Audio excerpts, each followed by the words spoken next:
O parlamento português aprovou um pacote de reformas para restringir a imigração. Pois é, a medida deve afetar muita gente e principalmente a gente aqui no Brasil, brasileiros, brasileiras, que correspondem à maior comunidade de imigrantes no país.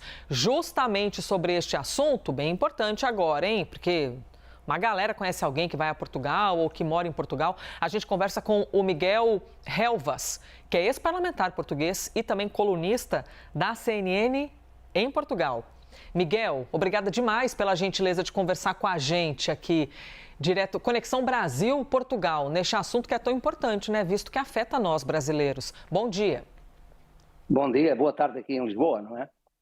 Esta é uma questão hoje muito importante na sociedade portuguesa, como em toda a Europa. Sabe que o fenómeno da extrema-direita na Europa centraliza muito todo o seu discurso e toda a sua atitude na questão da imigração. Portugal, paradoxalmente, foi um país que, ao longo das décadas e das dificuldades económicas que teve, exportou pessoas. O Brasil, quantos milhões de portugueses o Brasil recebeu na década de 30, 40, 50, 60, que recebeu de Portugal e nos acolheu e nos ajudou num momento importante da nossa história. Por isso eu entendo que esta restrição esta legislação não é uma lei anti-imigração, mas é uma lei que permite controlar e condicionar, ou seja, nós estávamos numa situação, os governos socialistas anteriores, ao longo dos anos, permitiram uma política de bar aberto e nós agora temos de ter uma política de controle. Mas o que é normal, eu não vejo que venha a ser um problema até para os imigrantes brasileiros. Veja, o que seria hoje do turismo português? Hoje há uma série de setores em Portugal que, se não fossem os brasileiros, não funcionaria. Portugal tem que, desde logo, começar por ter políticas de demografia. Precisamos ter mais crianças, precisamos de que essas pessoas se fixem. Os brasileiros têm desde logo uma grande vantagem, como os angolanos, os moçambicanos. Desde logo a primeira grande vantagem é que falamos todos a mesma língua. Temos uma matriz religiosa que não deixa de ser importante, semelhante, uma matriz cristã.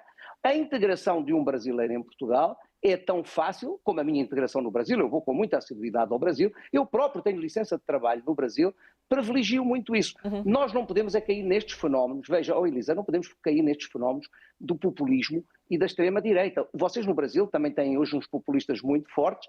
Felizmente para vocês não entrou ainda o discurso da imigração. Tem outro tipo de discurso. Eu fui durante anos, fui deputado, fui ministro e sempre entendi que a lei mais importante que quem desempenha funções públicas deve saber aplicar é a lei do bom senso.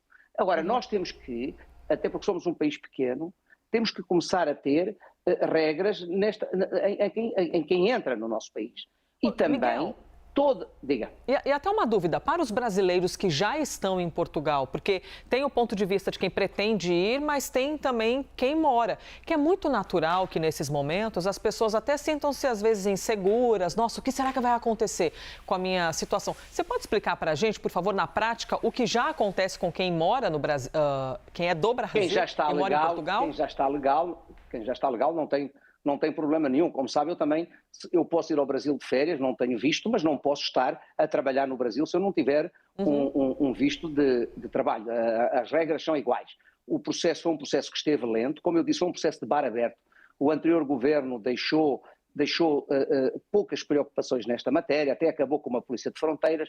Vivemos uma situação particularmente difícil. Hoje que se está a tentar pôr regras, vem logo muita gente assustada à questão da imigração, existe. Mas veja, só há imigração significativa para Portugal porque o mercado de trabalho exige. Agora, nós temos que ter bom senso. Eu também vejo muita gente em Portugal a querer quase que um imigrante qualificado, ou seja, entendo quase que um pedreiro teria que ser doutorado, coisa que não é possível. Nós temos que ser capazes de olhar e, desde logo, dizer os países de língua portuguesa têm que ser alvo de uma exceção. Eu não posso olhar para um natural do Brasil, ou de Angola, ou de Moçambique, ou de Cabo Verde, de maneira igual que eu olho para outras nacionalidades. Até porque, desde logo, o princípio de igualdade é tratar de maneira diferente o que é diferente. Nós partilhamos uma história, partilhamos uma língua, partilhamos uma cultura, partilhamos atitudes e por isso, como eu dizia há pouco, todos aqueles que estão no desempenho de funções num governo ou num parlamento, independentemente da geografia ou independentemente do país, há uma lei que não é escrita e que é uma lei extraordinariamente importante, que é a lei do bom senso.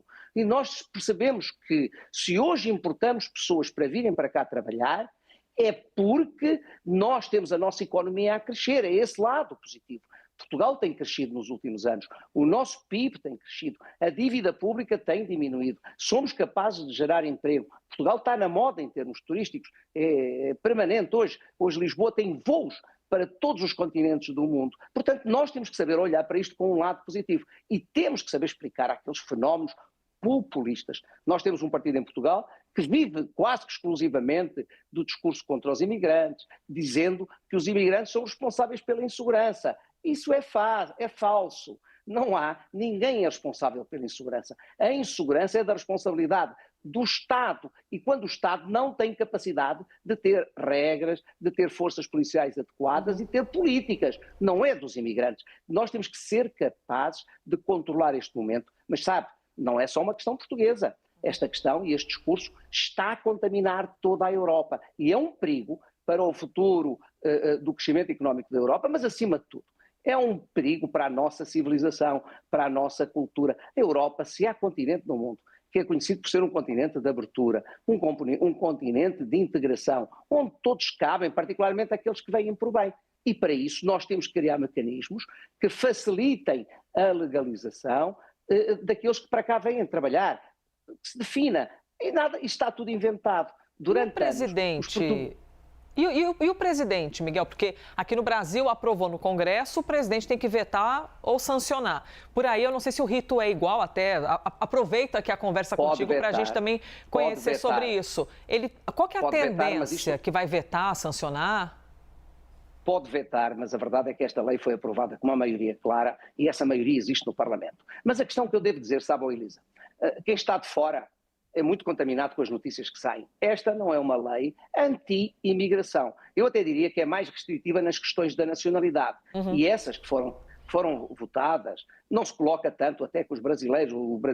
Eu conheço muitos brasileiros que por laços familiares são portugueses. E também conheço portugueses que são brasileiros. Mas conheço muitos brasileiros que são portugueses. A lei da nacionalidade, a meu ver, é mais restritiva. É uma lei que vai até ter dificuldades para ser implementada, porque penso que em algumas áreas tem pontos que são inconstitucionais. A lei da imigração tem é que ser aplicada. Os serviços do Estado têm que ser competentes, têm que responder em tempo. Não se pode deixar passar tempo em excesso. Eu dou-lhe um exemplo. Eu também esperei meses para poder ter a minha residência de trabalho no Brasil.